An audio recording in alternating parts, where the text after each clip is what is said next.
Thank you, Pejal. Om Sthapakaya cha dharmasya sarvadharmaswarupine avatara varishtaya Ramakrishnaya te namaha Sruti Smriti Purananam Alayam Karunalayam Namami Bhagavat Padam Shankaram Loka Shankaram.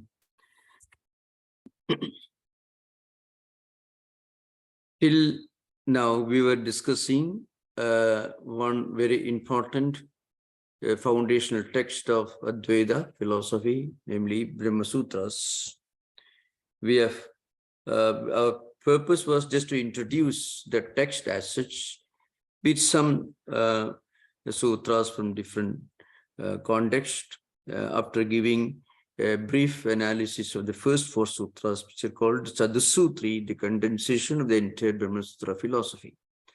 So today we are going to discuss another important foundational text, that is Bhagavad Gita, and after that we will discuss the Upanishads in general. Now, you know why Bhagavad Gita is so very important in this tradition? Because the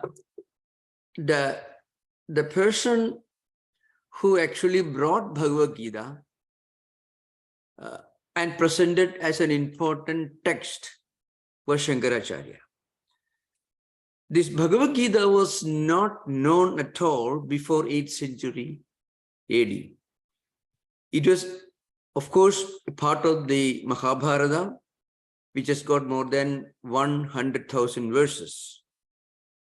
And in fact, Swami Vivekananda, in his estimate of Shankaracharya's contribution, after a long discussion on this subject, Swami Vivekananda says that the most unique contribution of Shankaracharya was bringing this Bhagavad Gita out of Mahabharata and to project it as an important text. So today, for example, if an Indian ambassador or diplomat visits some cultural functions, or maybe if an Indian scholar visits the Vatican, if they make a present of a representative text of Hinduism, the one book that they often choose as the most important representative canonical work of Hindu philosophy and Hindu spirituality, Vedanta philosophy and Vedanta spirituality, is Bhagavad Gita. Now, we know why this is so very important. Actually, there are more than 30 Gitas in Hindu spiritual tradition, more than 30. And for example, well, I can give some examples. There are a number of books, number of verses which go by the name of Bhagavad Gita. In the Mahabharata, in the Bhagavata, and many other works. The meaning of Bhagavad Gita is Bhagavata Giyate iti Bhagavad Gita, a song sung by, recited by the Lord. That's the real meaning of Bhagavad Gita. But Gita itself means Giyate iti Gita. What is song, what is recited as a song is Gita. Now, if you go to Mahabharata, there is Uttara Gita, Vyadha Gita, Bhikshu Gita, and so on. I can, just to give an example, I shall read out a few of the important works which go by the name of Gita. Then only we will understand the importance of the uniqueness of Bhagavad Gita as a text. Anugita, Uttara Gita, Uddhava Gita, this is Bhagavata Purana. Uttara Gita is in Mahabharata. Anugita is also in Mahabharata. Vyadha Gita is in Mahabharata. Then Ashtavaka Gita is an independent book. Apadhuta Gita is again in Mahabharata. Of course, it is in Bhagavata Purana. Rama Gita, Devi Gita, Vibhishana Gita, Hanumat Gita, Guru Gita, Siddha Gita, Vidya Gita, Yama Gita, Ganesha Gita, Agastya Gita, Bharata Gita, Bhishma Gita, Bhikshu Gita, Brahma Gita, Gopika Gita, Hamsa Gita, Rishabha Gita, Rudra Gita, Shiva Gita, Vyasa Gita, it's called Vasishta, Yoga Vasishta sometimes. Sanat Kumara Gita, Sanat Sujata Gita, sometimes it's called. And Sudha Gita, Kapila Gita, there are many, Yugala Gita, Viraha Gita, Brahmara Gita, again, Mahishi Gita, Bhikshu Gita, Aila Gita. There is another interesting Gita, it's called Monkey Gita. Monkey Gita is not, monkey is not English monkey. Monkey is a name of an householder who realized the impermanence of this world through an experience. So he recited one verse, that is Monkey Gita. So discuss later. So there are innumerable works which go by the name of Gita. Among them, Bhagavad Gita became so unique because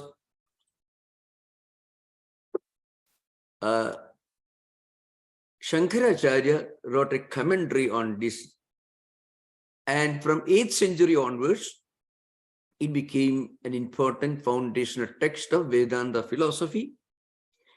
Vedanta philosophy is a much broader concept than Advaita, because Ramanujacharya, Madhvacharya, Vallabhacharya, Nimbarkacharya, Chaitanya, and many other Indian spiritual leaders, they all considered Gita as an important text.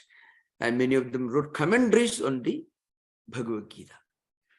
So there is uniqueness. Now we are coming to the first commentary on the Bhagavad Gita, that is by Shankaracharya. So there are many unique features about this text, apart from a philosophical and spiritual analysis of the entire text, 700 verses, detached from the huge corpus of a huge work like Mahabharata, which is more than 100,000 verses. Some of the observations that Shankaracharya makes in his introduction, Kalu Bodhgata means introduction, in a way, is also a kind of analysis, rather a very interesting estimate of India's spiritual culture and even of world civilization. So I shall just read a few very important parts of this. At the very beginning, he says, Shankaracharya says, human civilization or human culture or our temperament, it functions at two different levels. Human civilization evolves in two different streams or channels, which is called pravritti and nivritti, or abhyudaya and nishrayasa. Now, once we get a clear picture of this, we will understand very clearly. Those who have read Toynbee's study of history, those who have read some of the wonderful contributions of the great British historian Arnold Toynbee to a philosophical analysis of the evolution of human civilization as part of the kind of a movement of human or the events in world civilization. It's called, philosophy was elevated by Toynbee to the status of a great philosophy. Behind this very interesting this panorama of events of world civilization, there is an inner message, there is a process, there is an unfolding of this drama of human life. Now, this observation was for the first time made by Shankaracharya. He says, for example, Sa Bhagavan Sushtva idam jagat tasya cha sthitim chikishuhu marichadin agri sushtva prajapatin pravritti lakshanam dharmam grahayamasa vedoktam tatha anyansya sanaga sanandanadin utpade nivritti lakshanam dharmam jnana vairagi lakshanam grahayamasa dividhohi vedokto dharmaha pravritti lakshano nivritti lakshanascha. Very simple, small, little paragraph. What he says, for example, last part. Dividhohi vedokto dharmaha pravritti lakshano nivritti lakshanascha.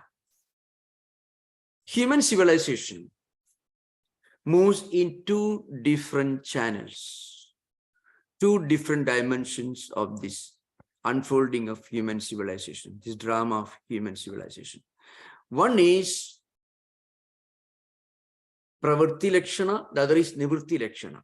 Pravritti lakshana means abhidaya. Abhidaya means you want wealth, you want money, you want status, you want the good things of this world.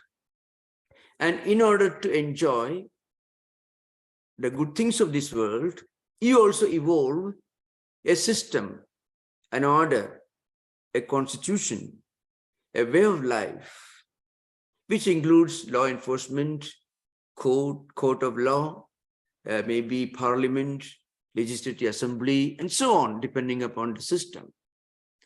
But the purpose is to enjoy the good things that nature gives us. When you use science and technology, you can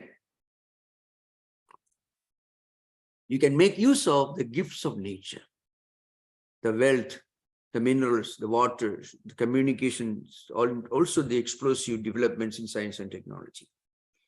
And for that, you need an order.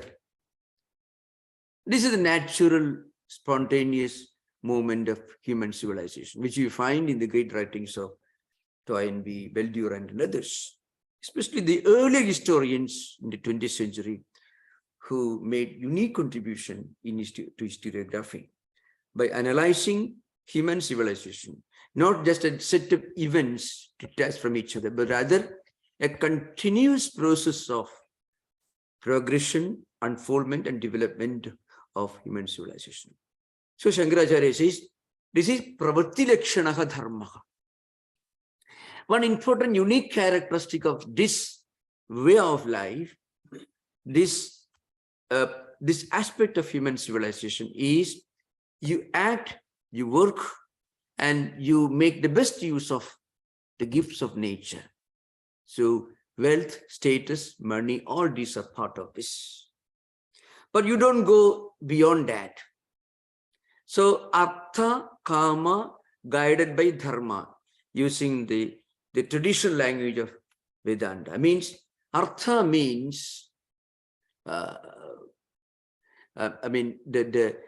ultimate goal. Artha and kama means wealth, the means, the methods for fulfilling your desires, kama. So money, wealth, all these are arthas. Kama means the desire to enjoy the wonderful things that nature gives us. And for that, you need a system. That is dharma. It is not dharma as understood by Buddha. That is a higher transcendental spiritual ideal. Dharma in Buddhist philosophy corresponds to a higher transcendental spiritual ideal. Here, dharma means orderliness, a kind of system. Even to enjoy this world, you have to follow certain moral principles, ethical principles. You have to follow a constitution. You have to follow the principles of modern legislature or parliament or whatever, senate or whatever it is. It is called abhyudaya. Now, another stream, another dimension of human civilization is nivritti. But remember, this is limited to a small number of people. What do you think of a man like Buddha? I mentioned Buddha's name because there is a drama behind Buddha's going away from his palace and taking to this mendicant's life. So it is so touching, so moving, and so well known to most of our friends listening to this. That's why I give Buddha's example. A man like Buddha who was born as a prince, he was living in luxury in a luxurious palace till 28th year. And then he leaves his palace, walks almost 1,000 miles. He goes to Bodh Gaya, sits under a tree, and starts practicing meditation. Now, what was he seeking?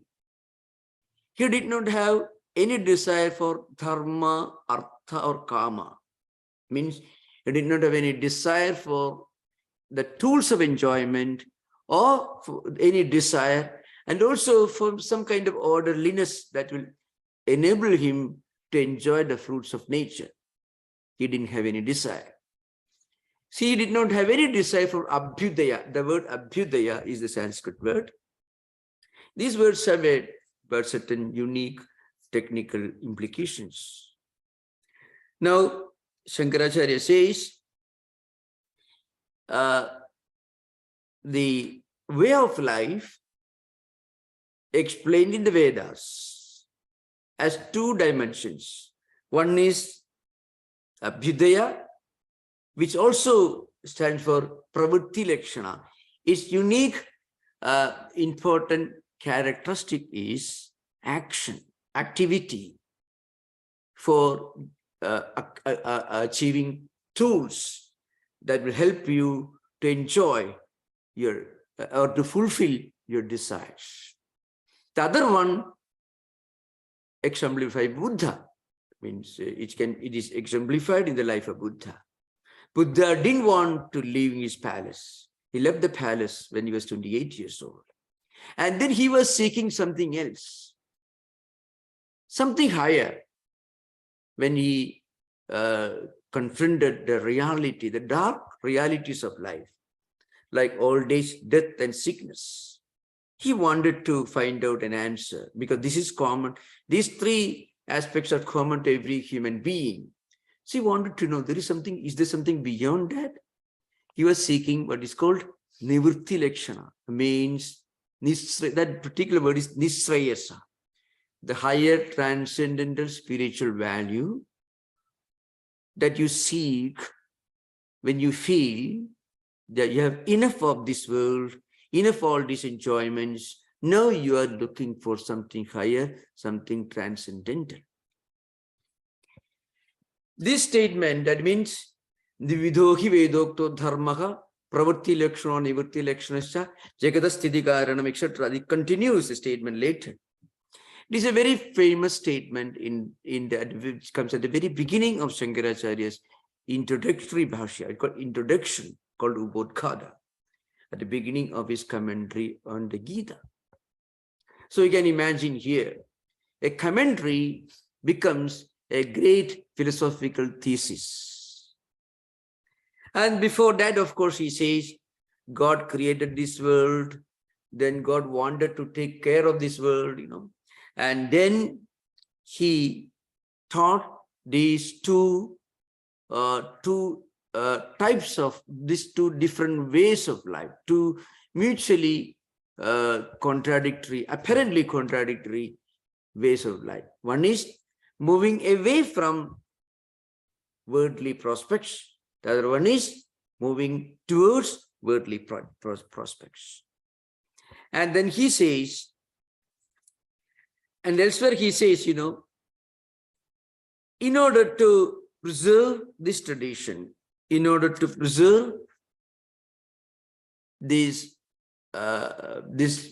human civilization based on enjoyment of the gifts of nature and following a pattern, a law, and a constitution and orderliness,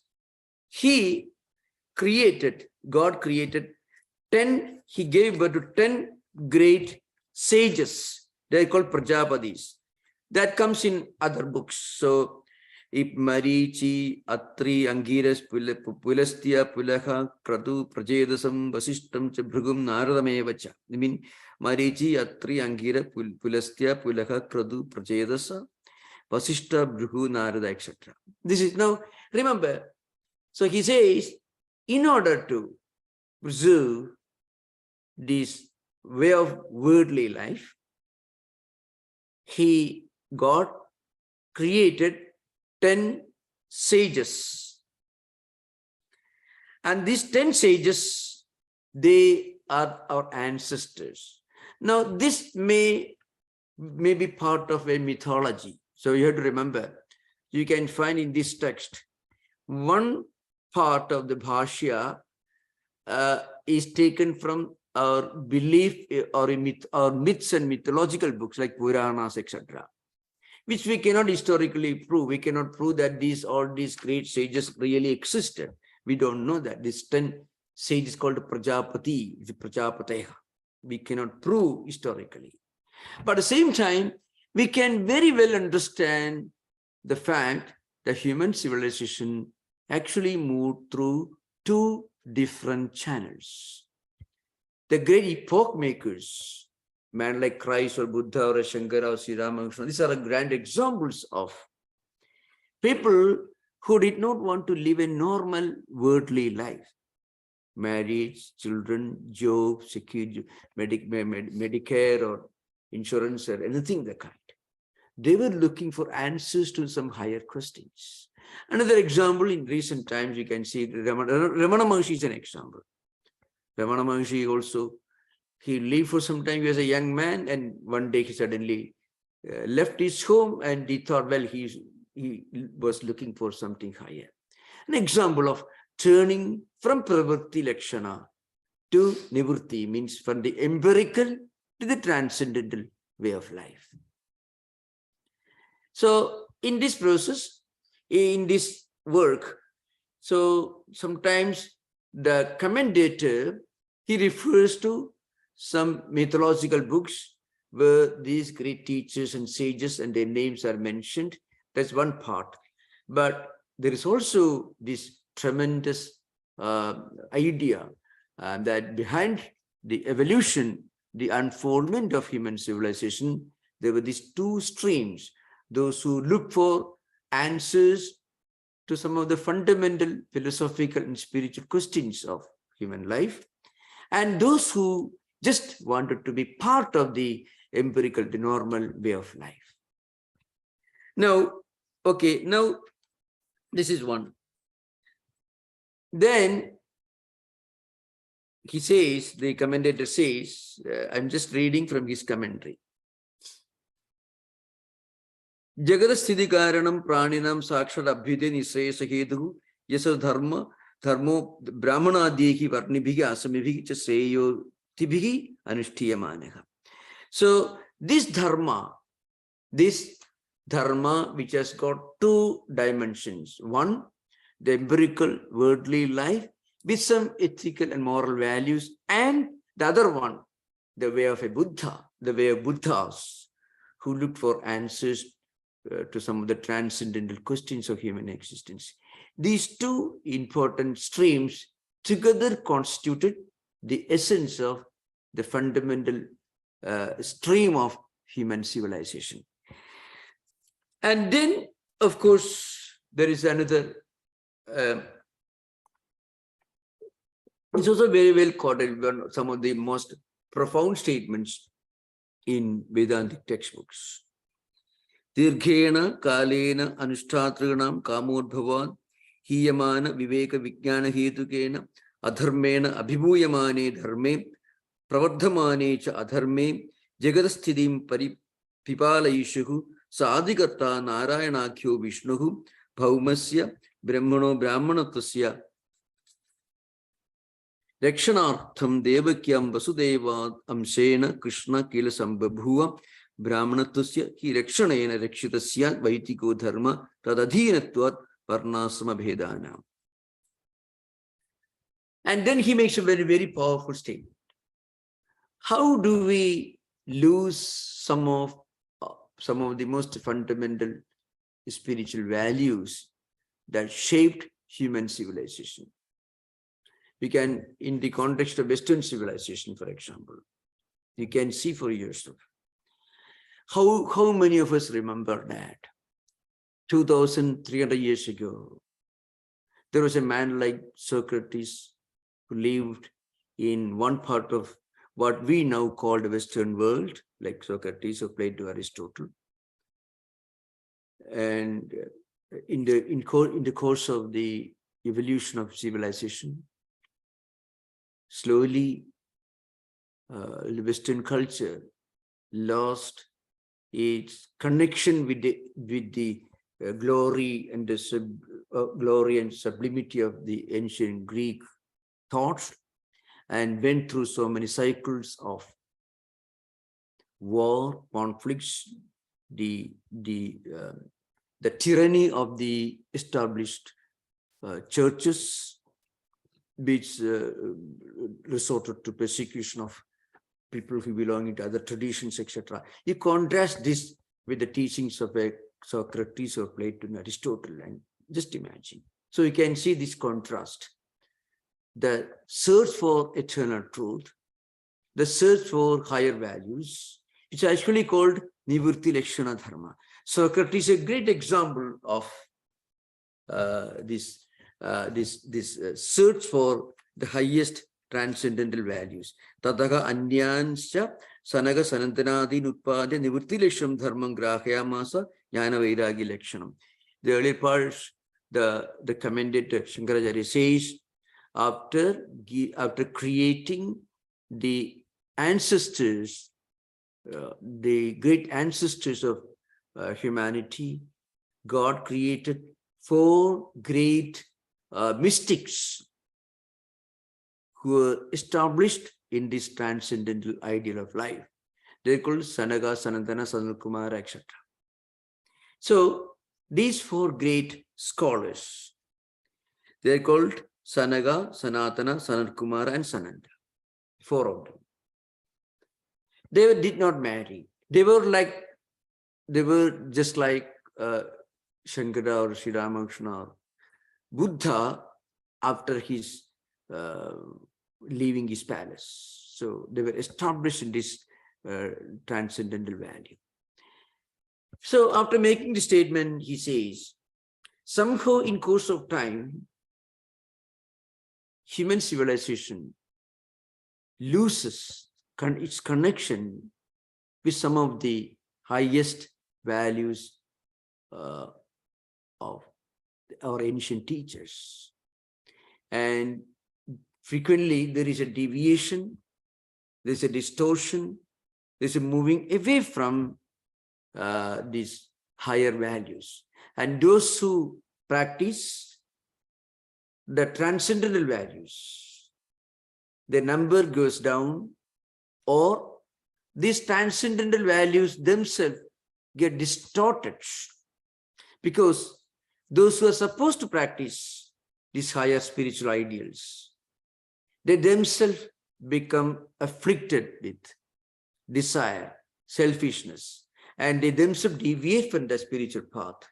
So this higher transcendental way of life itself gets misunderstood. It loses its meaning. That's why Dirghena Kalena Anushtatrinam Kamon Bhavad. Those who are supposed to practice, those who are expected to practice, those who are expected by society to practice these higher values, they themselves become afflicted or affected by selfishness and desire for worldly enjoyments. So what happens is, these higher values themselves often get misrepresented or misinterpreted, and slowly they fade away from human society. This is how some of the highest values that you actually find in the teachings of the great, some of the great mystics of ancient times, they do not necessarily have a positive impact on human civilization, because those who are supposed to practice these higher values themselves become afflicted by desire and selfishness. And as a result of this, higher values go down, and worldly values, or the desire for worldly enjoyments at any cost, without even dharma, that desire, selfishness, all this, they increase, and correspondingly the higher spiritual values decrease. So decrease in spiritual values, an increase in worldly things, worldly selfishness, desires, etc. This happens. At that time, there's a mechanism which operates in which regulates the movement of human civilization. Great saints are born. Great teachers are born. They may be called incarnations. They may be called teachers. In Sanskrit language, in Vedantic language, they call avatara, acharya, etc. From time to time, whenever these higher values get distorted, whenever they fade away, whenever people forget their importance, and whenever people become afflicted by worldly desires alone, without any values for dharma, at that time, some great spiritual men and women take birth and set the clock back to its former sense. This goes on in all civilizations and countries. This is another important observation. So, Jagadasthidim Paripipalayishu Sadikarta Narayanakyo Vishnuhu. So, this Bhagavad Gita is essentially a book that belongs to the Vaishnava tradition. Krishna himself, Lord Krishna himself, is popularly considered to be an incarnation of Lord Vishnu. So, it's a Vaishnava tradition. So, Shankaracharya writing his introduction to this book, he says, whenever there's an increase in adharma, whenever there's an increase in unspiritual or non-spiritual ideas and decrease in spiritual values, then the creator of this world, God, as a result of his desire to preserve dharma, preserve the orderliness, he takes birth in different countries, in different civilizations, and they bring this clock back to the normal level. This is the statement here. And then he says, there are certain people who normally practice these values, certain sages, saints, when they are protected, when those who practice higher spiritual values are preserved and protected, the spiritual values also become protected and preserved. So the best way to preserve spiritual values is to preserve and protect those who practice these higher values. And as a result of this, once upon a time, Vishnu himself took birth as Krishna, Lord Krishna, and his mother was Devakyam Vasudeva Amsena Krishna Kila Sambhabhuva. His mother was Devaki and his father was Vasudeva, and like that. This is Shankaracharya's the first observations at the beginning of this introduction. In the next paragraph, he says, what are the characteristics of these spiritual teachers who are born from time to time to bless humanity, to set the clock back to its normal state? There are certain characteristics by which you can understand the unique features of a great spiritual teacher. These epoch makers who come from time to time. So such a Bhagavan Jnana Aishwarya Shakti Bala Virya Tejopi Sada Sampannaha Trunatmikam Vaishnavim Swamaya Mula Pragadim Vashikritya Aja Avyayo Bhudanam Isharo Nitya Suddha Buddha Mukta Subhavaha Api Sansomaya Dekhavaniva Jata Iva Lokanigriham Kurvaniva Lekshari. Now remember, I am reading this text because this is not a class on Shankaracharya's commentary, but I want to give a detailed analysis in modern language. That's all we can do, because those who are interested in studying this text and this commentary can refer to my own classes in the YouTube. I have given a detailed class up to some of the early chapters of Shankaracharya's commentary with reference to some other commentaries on Shankaracharya's commentary, reading all the Sanskrit texts and giving minute and detailed description of each word of these great commentaries. You can read it later, but you can listen to that. It's available on YouTube. It's called classes on Bhagavad Gita, Shankaracharya's commentary, and Anandagiri's commentary on Shankaracharya's commentary. All that you can find. That not so those who are interested, you can refer to that.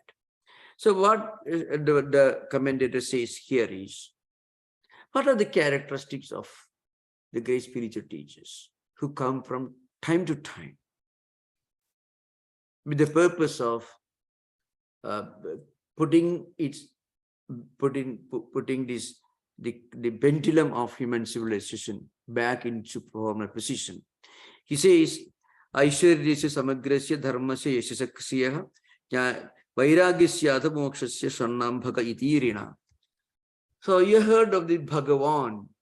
This is often a common term used in Sanskrit. The word Bhagavan has a definite connotation and implication in Vedantic scripture. You cannot use the word Bhagavan for everyone. Of course, people use it that way. That's unfortunate. That's been tragedy of these modern times. Bhagavan is a name, and it implies a person who has 6 unique spiritual characteristics. And these characteristics are called Bhaga. One is the person, he should bring you an idea of positive energy, positive values, when they be self-contented, Aishwarya, and then Dharma, he should be embodiment of Dharma. He should also have, you can easily, if you look at the lives of the great spiritual teachers whom we normally know, whose books we normally read, whether it's a Christ, or a Buddha, or a Shankara, or Siddhartha, take anyone for the matter. So Buddha, I'm giving Buddha's name because he's one of the most well-known name in Western world. So Buddha is an embodiment of a kind of spiritual level-headedness, positive energy, and ethical values, great reputation for a great cause, and then a sense of renunciation of worldly things. And also, Buddha's name and teachings correspond to some values that take us beyond the empirical world, will take us to a spiritual enlightenment, moksha. These are some of the characteristics of a person we call the Bhagavan, the being here. So Shankaracharya is analyzing, he's giving detailed analysis of these characteristics of the great spiritual teachers who are born from time to time to bless this world and to bring a sense of righteousness, prosperity, peace, and dharma in human civilization. So you look at the history of human civilization, you can find this actually happening. We lose our connection with spiritual values, because those who are expected to practice spiritual values behave otherwise. They distort spiritual values. So when we observe their activities, we often misunderstand that this is the essence of spirituality. So we develop a aversion towards spiritual values. In fact, this is the problem of all religions. Every religion goes through these cycles. At the beginning, all great prophets and religious teachers, they go through this ascent. They go through austerities, struggles, and finally they reach enlightenment. Then there is recognition. And then after their passing away, many great people join and follow their teachings. But in course of time, the followers become very proud because they get a lot of recognition, a lot of appreciation from society. And at that time, sometimes they misuse their position in society. As a result of this, people start taking a very, very negative view of religion itself. All religions go through this process. At the beginning, all the great founders of the great religious traditions, they go through these struggles. Anyone you can see, all the great, there's not, I don't want to mention any name, but you can see whether it's Christ that was crucified. Buddha, of course, was misunderstood during the early part of his career.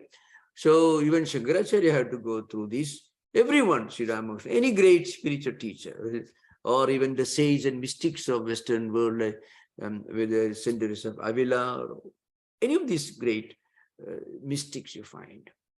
There is, at the beginning, there is this struggle to move away from worldliness, movement towards higher values. Then there is the ascent to recognition, appreciation from society, and then their influence increases. A large number of people follow their teachings, and then institutions and organizations are established in their name. And in course of hundreds of years, these man-made structures, which were very creative, which played an important role in spreading the spiritual teachings of the great spiritual teachers, they themselves become prison houses. They themselves distort the teachings. They themselves practice. They themselves become monopolies of these teachings. And finally, people start losing faith in the tradition itself. This is the fate of most of the religious traditions the world has seen, witnessed in human civilization. This is what Shankaracharya is referring to. Dirghena kalena anushtadriganam kamno bhavat. Hiyamana viveka vijnana hedugena, etc. In course of time, in course of centuries, the great spiritual teachings get distorted, and people start mistaking the right for wrong and wrong for right. And eventually people start losing faith. But in those circumstances, another great teacher may emerge, and he may bring forth the best of this ancient tradition, practice in his life, and again he give a new life to an ancient tradition. In Hinduism, they are called avataras or incarnations or acharyas, great teachers. And such teachers have certain unique characteristics. The most important characteristic of these great teachers, the sense of renunciation of worldliness or worldly enjoyments. That's what Shankaracharya is mentioning here. Now, another important thing. These teachers, called incarnations or avataras or acharyas, they don't want anything for themselves. So, prayojana abhave api buddhan ujigruchaya means anugrahechaya means they don't have any desire for themselves. Still, they want to bless humanity, because they want to preserve dharma. So in the context of Lord Krishna, Shankaracharya says, this God himself incarnated as Lord Krishna and taught Arjuna the great teachings of Bhagavad Gita. And Arjuna is an instrument. The message is meant for the entire humanity. Arjuna happens to be the immediate student or disciple through whom the great teacher wanted to convey this great message to the whole humanity. This is how the great commentator introduces the Bhagavad Gita. And then he says, these great teachings which Lord Krishna taught to Arjuna, it was taken down and later it became a part of Mahabharata. Tam dharmam bhagavada yathopadishtam vedavyasa sarvajño bhagavan gita kehi saptabhigi Shloka Shadehi Upanibabadha. Means these teachings which Lord Krishna taught to humanity through Arjuna, using Arjuna as an instrument, as a student, as a disciple, were later written down in the form of a book. It's called Bhagavad Gita, which has got 700 verses divided into 18 chapters, which became part, a small, tiny part, a fragment of a much bigger work called Mahabharata. This is how the introduction is given. It's a very interesting way. Now, and again, this is also another very important. Tadidam Gita Shastram Samasta Vedartha Sara Sangrahabhudam Durviknyayartham. This is Sanskrit text. What it means is, this Bhagavad Gita is not just a book, it is science. Gita Shastram means it is science. Now, if you read the Gita, interestingly, at the end of the text, Lord Krishna himself says, Arjuna, did you listen to me carefully? Vimursya edat aseshena yatesasi tatha kuru. Did you listen to me carefully? Did you understand what I said? And Lord Krishna also says, you use your own reasoning power, your own intellect. And then, if you feel like accepting these great teachings, you practice. Otherwise, don't bother. Now, this is an important aspect of scientific temper in scriptures. A genuine spiritual work will not be imposed upon anyone by a great teacher. So even while reading a spiritual work, complete freedom of expression is given. That's why Lord Krishna tells Arjuna at the end of the text, I have taught you all this, bhakti yoga. If you are of a devotional temperament, you can practice devotion as a means, as a yoga for your own spiritual advancement. If you're an active person, then you can use activity. Whatever you do with total dedication, with a sense of sanctity and sacredness, and then dedicate all your actions as an offering to the Lord, Karma Yoga. Or you can use your own reasoning power. Think of this world around you. Is this world permanent? You understand the world is not permanent. So that will naturally help you to look for something higher and transcendental. This is Jnana Yoga. Or you can restrain your mind and senses. That is Raj Yoga. So all these four yogas are explained in the Gita. And then Lord Krishna says, look here. If you really understand this, if you really accept this, you can accept. But use your own reasoning power. You do not have to follow me blindly. I don't think there is any other scripture in the world where the teacher himself directly tells the student, you listen to me with all attention. And then if you feel that you're convinced, you can accept. But vimursya edat asheshena edat vimursya. What it means is, you make a thorough analysis using your own reason, a thorough analysis of whatever I have taught you. And then, ethesasi tatha kuru, whatever you want, whatever you choose to do, that you do.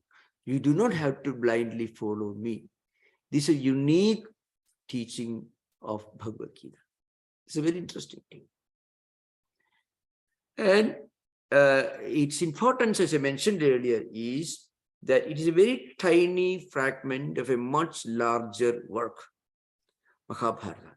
Apparently the largest, biggest literary classic the world has ever been seen, Mahabharata, more than 100,000 verses. And Bhagavad Gita is only 700. But these 700 verses became so unique.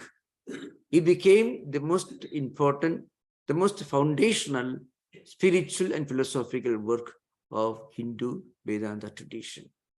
But the credit for bringing it out of Mahabharata, Mahabharata is like a huge forest.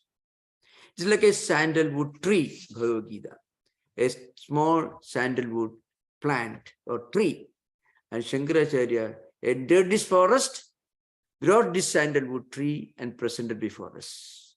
And today, wherever you go, if anybody asks what's the most important foundational book of Hindu spirituality or Vedanta spirituality, it is in Bhagavad Gita.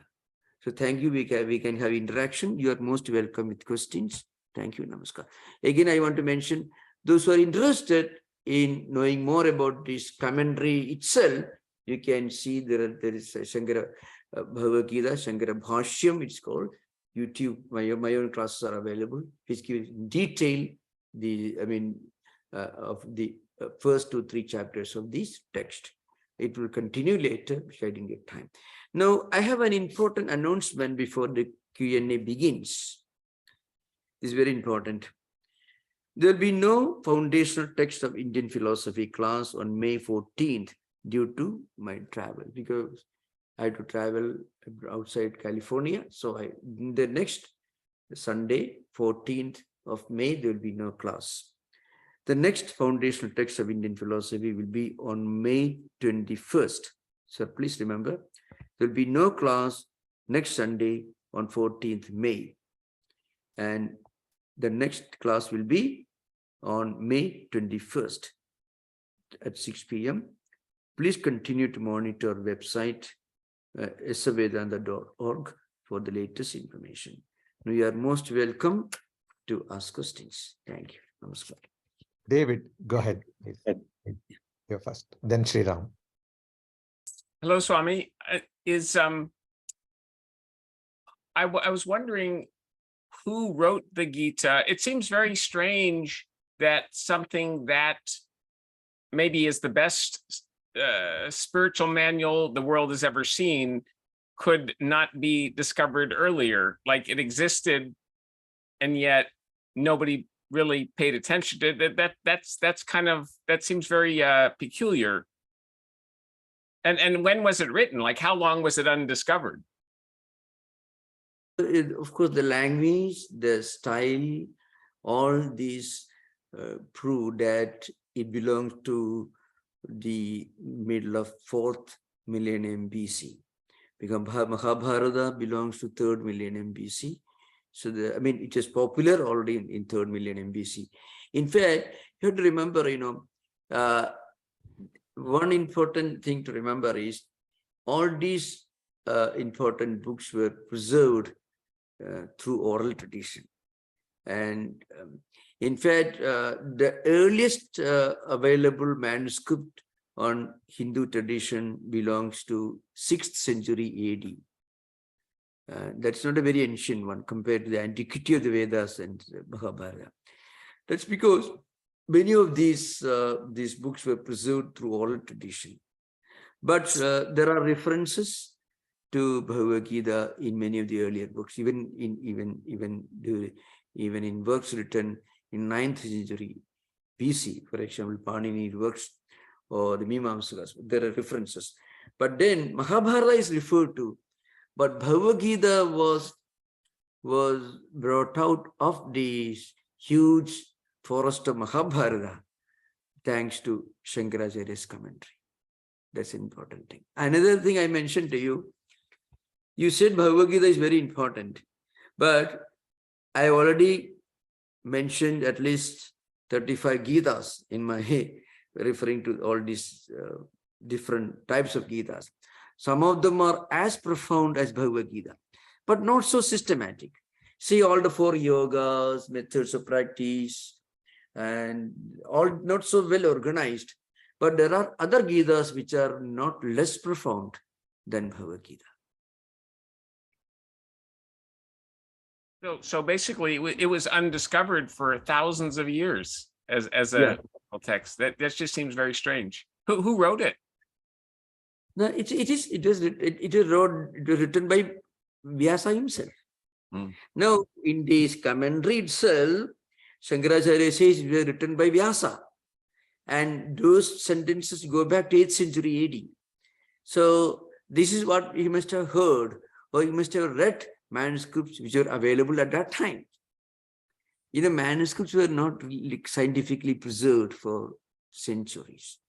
It's a tragedy that the first attempt to scientifically preserve manuscriptology as a science, it began only in the late 19th century. When Max Muller tried to bring out a standardized edition of the Rig Veda, Max Muller was not such a scholar as such, but his great work was he went to different places. He did not go to India even. He lived in London mostly. But many pundits, many scholars were deployed for this purpose. They went around, they went through different manuscripts, and he brought out this Rig Veda Samhita and standardized edition. Now, when Shankaracharya makes a statement that this was written by Vyasa himself, and Vyasa himself is responsible for writing to the whole thing in the form of a book. What it means is he must have read this in a manuscript which must have existed in 8th century AD. So you can imagine. But then they did not preserve those manuscripts for a very long time. As far as I understand, the earliest available manuscript in Hindu Vedantic tradition is a kind of palm leaf. It goes back to 6th century AD. That's important thing. It's not very ancient when you think of the antiquity of the Vedas and all the scriptures, as I get it, right? Yeah. And one thing, please, sorry. Buddha's Dhammapada, it's in Pali. If you the 26th chapter is called Boggo. Boggo is Pali, means Varga in Sanskrit. That's something like a chapter. In Dhammapada, 26th Boggo is called Brahmana Varga, means it is the Brahmana, he means the wise man, the characteristics of a wise person. Tam Bruhi Brahmanam. That's how many of the verses end in Dhammapada. Him I call or I consider the Brahmana as a wise man. And all those qualities are listed in Bhagavad Gita in 2nd chapter. The whole thing you find in Buddha's Dhammapada. And Dhammapada is, right from the present available text goes back to 4th or 5th century BC. You can imagine. So, but all the words are found in the Gita itself. With some are very similar, very almost identical, you find some of them. So what it means is, in India, to preserve an ancient manuscript, they revered it, they worshipped it, to preserve it from destruction. That technology, that attitude, mindset was not so well spread. That's why manuscriptology as a branch of learning, it developed only in modern times. Even now, if we go to some of the most important manuscript libraries in India, one is in Chennai, there is one Adaya Theosophical Society manuscript library, very, very big one, Baroda, Trivandrum, Mysore, and there are quite a few places, Benares and so on. So they have huge collections of manuscripts. So the way, the way to scientifically preserve ancient manuscripts, it actually became, its importance was recognized only during the mid-19th century, especially when Western Indologists went around different places and brought manuscripts together. Many of these manuscripts were collected by Western Indologists. Adaya Theosophical Society is a huge manuscript library, one of the biggest. British Museum has got a huge collection of manuscripts. Germany, many of these countries have got huge collections. Many of them are still unpublished. It's mind-boggling. Okay, thank you. Maharaj, there are 3 more questions. Sriram, Yeah. you're next. After that, Mark, and then Douglas. You mentioned that Adi Shankaracharya wrote the first major commentary on the Bhagavad Gita. Well, we know the Part-30 is the Bhagavad Gita, the Brahma Sutras, and the Upanishads. And the Prasthana is the departure from the Nivritti Lakshana to the Nivritti Lakshana. So was there a is there a Pravritti Lakshana interpretation of the Bhagavad Gita in terms of achieving worldly desires? No, no. You see, this is Vedokto Dharma. It is the Dharma way of life based on Vedic culture, Vedic civilization. What Shankaracharya is writing in this commentary is Agreed, the way Swamiji, of. but so when you say prasthana is a departure from the Pravritti Lakshana to the Nivritti Can Lakshana. you slow down? Can you slow down your speech? It would be very helpful. Can you slow down a So little? when we say prasthana means departure. Departure from the Pravritti Lakshana to the Nivritti Lakshana. Prasthana is not departure.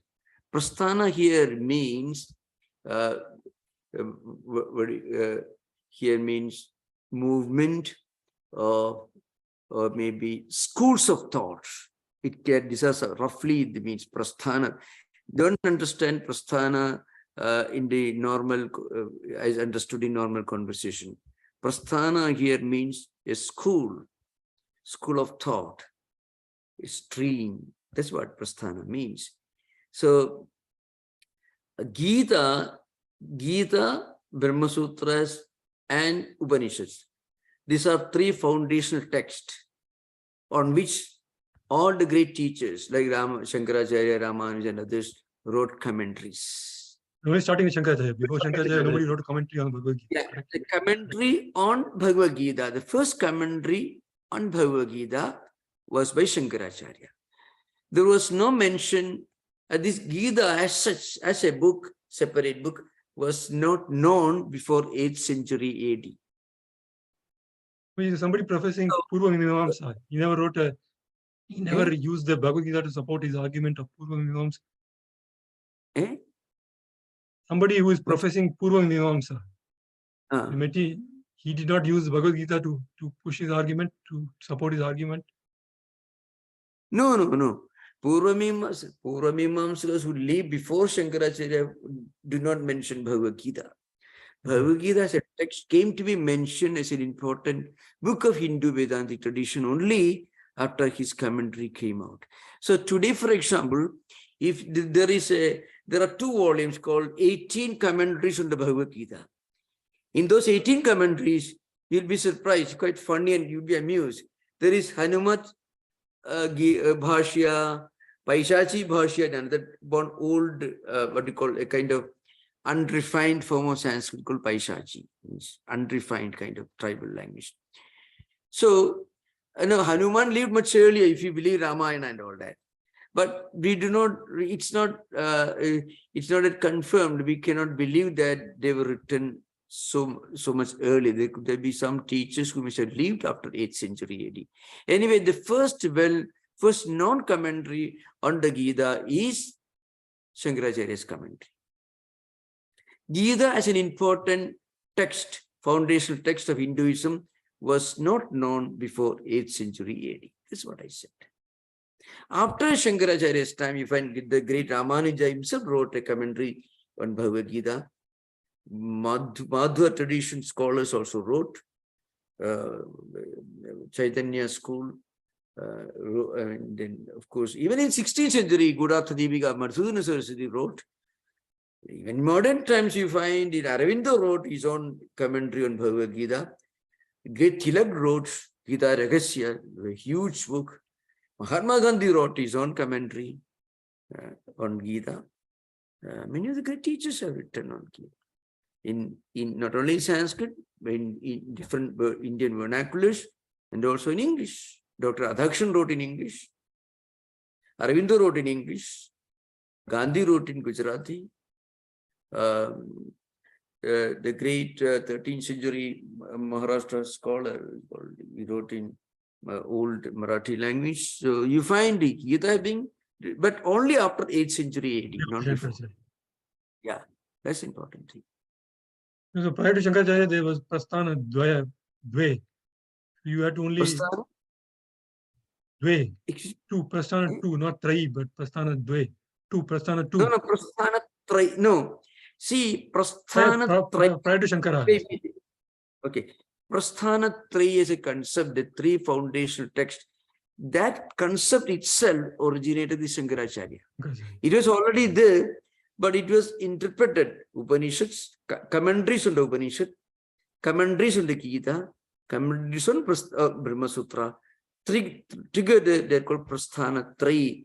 That way of calling it Prasthana-3, that way of interpreting these three streams as three prasthanas, three foundational streams, that practice began with Shankaracharya. And not only that, anyone who did not write a commentary on all these three was not supposed to be considered to be an acharya. An acharya should write commentaries on all the three.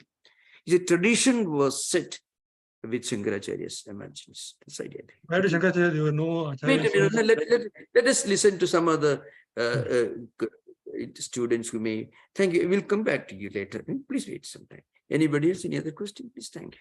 Yeah, Mark, you're next. You're on mute, Mark. Okay. Pranam Swamiji. This is not a scholarly question. It's more a follow-up from your lecture on Friday night. You were talking about God's grace, and you said if the soil is not fertile, God's grace is not going to really be able to have its full effect. My question is, this is about sadhana. For success in sadhana or to advance in sadhana, how much is due to our self-effort and how much is God's grace or the Guru's grace? Yeah. You know, our self-effort actually prepares us for understanding grace. It's an important thing. Our self-effort removes obstacles that stand in the way of our own developing our ability to recognize God's grace as God's grace. This is an important thing. When we meditate, when we do our own spiritual practices, we prepare our mind, and at that time, if God's grace comes, we'll recognize it as God's grace. Well, there are many examples in the in Sri Ramakrishna's gospel. For example, Sri Ramakrishna says, suppose there is a boat and which is tied to an anchor. You have to untie the ropes, and then you have to row up to the midstream. Then only you will be able to make use of the breeze, the wind that is blowing in the river. So if you go on rowing the boat without untying the rope, you'll be moving around the anchor. You won't move very far, depending upon the length of the rope by which the boat is tied the anchor. But if you untie the anchor and then row midstream, then you'll be able to reach the other end of it. So the Sri Ramakrishna is saying. So very often, what you are given may not be yours. What you earn alone can be yours. I can give the example. One other example is found in St. Teresa of Avila's autobiography, where she gives the example of a farmer trying to irrigate the field. A farmer trying to irrigate the field, he has to work hard to prepare the field before sowing the seed. Suppose, and not only that, he can, of course, bring water from a nearby river, from a pond, or from a well or water mill, as mentioned in the book. But before he irrigates the field, he has to remove all the weeds and grass and thorns from the field. If he just irrigates the field before and without removing the weeds will grow. You won't get any harvest. Yeah. So if you really want to get a harvest, first you have to remove the weeds and grass. So our own effort is our own way of removing the thorns and weeds from our mind, so that our mind is ready before we start irrigation. And then suppose you have already prepared the field by removing grass and weeds. Then if it starts raining, then naturally is God's grace. These are very great examples. So also you find in the in Holy Mother Sisara Devi's life. Some devotees went to Holy Mother. They complained. They are doing a lot of meditation. They are doing a lot of spiritual sadhanas. Nothing is happening. Then Mother told them, just because you are doing a lot of meditation and japa, do you think that God should appear before you? So you go to a market, you want to buy vegetable. You pay the money. I paid you the credit card. You give me a packet of vegetable. Like that, you cannot demand just because you have worked hard. You don't. You cannot demand. Then in another context, some other devotees went to Holy Mother. They said, oh, God's grace is always there, so we don't have to do anything. Then Mother corrected them also. Mother said, look here, I'm myself doing japa all the time, lot of meditation all the time. So you have to make your own effort. Then only you will be able to understand grace as grace. So our own effort is not designed to produce an effect, but the effect is we prepare ourselves, our mind for God's grace. So if you are not ready, if you have not made our own mind ready, then we won't be able to recognize God's grace as God's grace. We will think it's an accident. You heard of the story. One man prayed to God for maybe for $1,000, and he was in need of $1,000. No, rather maybe he was praying for $1,000. So one day he was walking, he found a wallet lying on the street, and he opened. He found $500. But he had also, interestingly, he had also said, well, Lord, if you give me $1,000, I shall give you $500. I shall donate $500 to the nearby church. That is what he prayed actually. He prayed to God, if I get $1,000, I shall donate $500 to the nearby church. So next day when he found a wallet lying in the street with $500, he thought, oh, the Lord, you already taken your share. So I can give. So very often, our mind may play tricks. That's why without real efforts on our part, we won't be able to recognize God's grace as God's grace. We may interpret it as a sheer accident. So this man, instead of paying to the church $250, half of what he got, he thought, you are taking your share, so I don't have to give anything. So very often this sort of things happens in human mind. That's why without our own effort, if you are given something, that may not become ours. Only what we deserve can be really ours. That's what you are. Okay, thank you. Amen. Thank you. Two more questions. Douglas, it's your turn, and then Shay. Yeah. Douglas, you can unmute yourself and ask the question. Do that. Okay. Yes. I'm Dr. Pilsner, and I'm a philosopher, and I enjoyed your session. But a question came up to me the other day about Zoroaster. Okay, just spoke Zoroaster. What can you tell me about Zoroaster? Dhritarashtra, you're talking about? Dhritarashtra? Yeah, I'm not totally familiar with it, so I'm just wondering if you know anything. I'm sorry, I'm not able to fully hear. He's asking about Zoroaster, Zarathustra. Oh, Zarathustra, yeah. It was a Parsi religion. Yeah, well, if there is any information you need, Parsi religion, Zoroaster, it has some connection with the ancient Vedic religion. In the sense, they also worshipped fire as a deity. So, Zoroastrian, yeah, they believed in fire as a divine entity. They worship fire. So it has some connection, some similarities.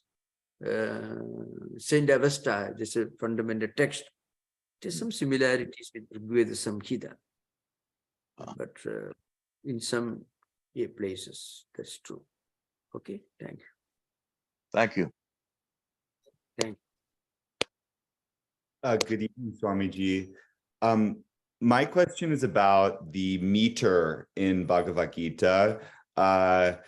Could you speak a bit about the meter? And also, is there like a philosophical or spiritual significance to having the whole Gita as this very specific 32 syllables, or have it be as like this poem or song instead of like a prose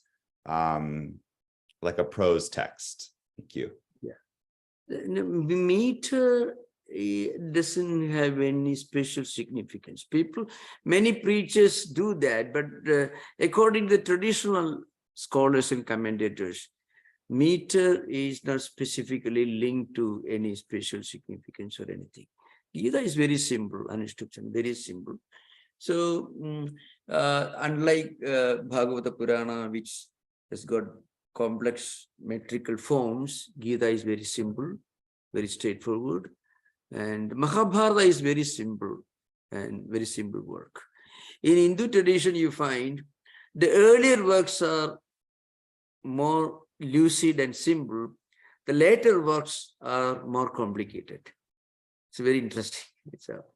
Mahabharata is such an ancient work, relatively much more simple than many of the modern poetical works written in India during the last 200, 300 years. So the earlier works like Mahabharata are more simple, lucid. Okay, thank you. Yeah.